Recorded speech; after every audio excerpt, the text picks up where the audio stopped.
Hey everyone, and welcome back to the Creative Workshop. And in this project what we're going to be doing is looking at how to archive a project properly in Premiere. Because one of the things you probably end up with at the end of a project is lots of files that take up a lot of size, and when you want to store them it becomes difficult exactly knowing where to put it, because they're just so big, especially if you're using raw 4K footage or even higher than that. So what Premiere's got is it's got a project management system that will allow us to copy all the files that we're using and put them in a whole new location and keep that file size structure as small as possible, and we can still revisit the projects again and continue editing them. Now what I've got here is I've got a very few clips down on the timeline here, literally about 10 seconds worth. This is just to show how the footage can be moved to a new location. And what I'm going to do is go up to File up here and go to Project Manager, and this opens up our Project Manager panel. And actually this sequence that I've done on the timeline is actually in another project with another timeline for one of my other videos.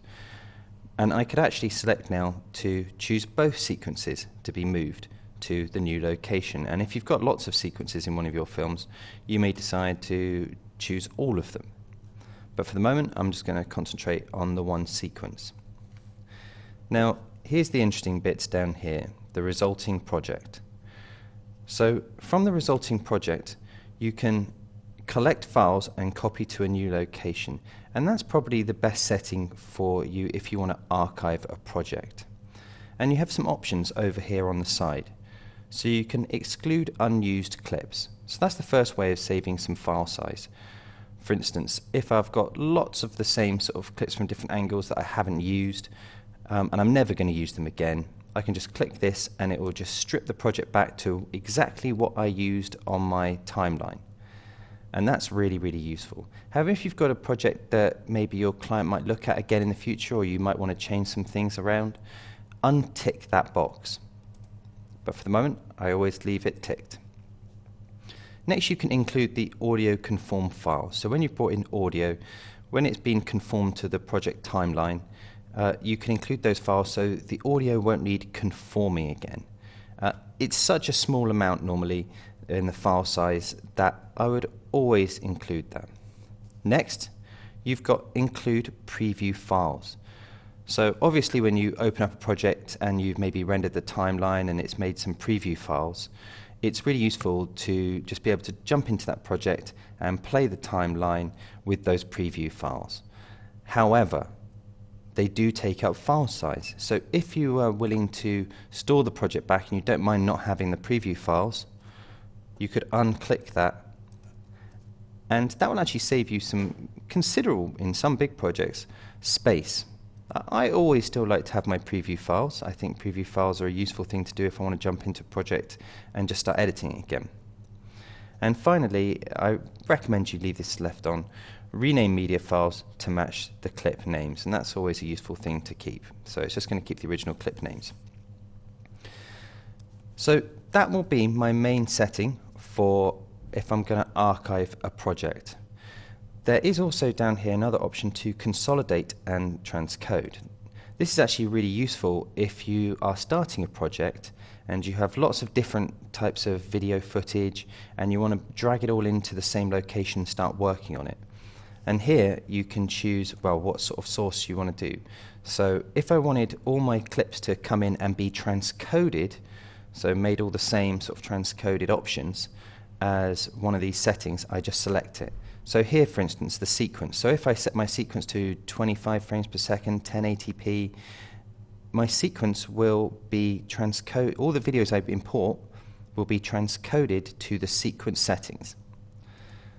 Individual clips, any of the individual clips being used will be transcoded into the same settings. So it will consolidate them and it will transcode them into the settings that they were originally. And finally a preset. So I could have set a preset up that I want it to be transcoded to, and it will be conformed to that setting as well. However, for the moment we're archiving our project, so I'm going to leave it on collect files and copy to a new location. That is really important to remember that this is a copy. It's a non-destructive way of moving your files. You're not going to be deleting them from the original location. Destination path. I've selected here my desktop, and as you can see there's no folder here, so I'm just going to select desktop, and what it will do is it will create a folder for my files.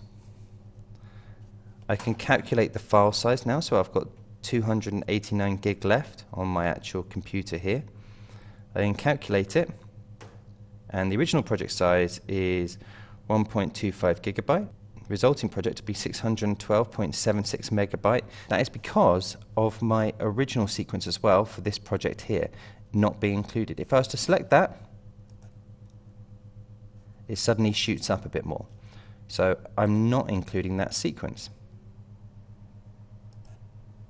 And there we go, it drops down again. I click OK.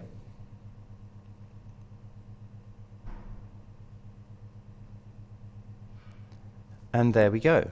Now if I go to my desktop, we should see the folder here on my desktop,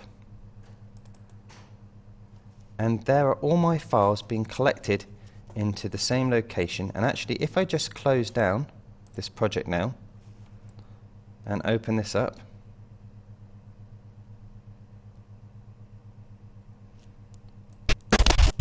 there we go, my files are all there. Media pending, just imports, there we go. And that's how you archive a project in Premiere Pro. I hope you found this useful, and if you did, remember to subscribe to the channel and drop a like on the video, and I hope you'll be back for some more training in the Creative Workshop in the future.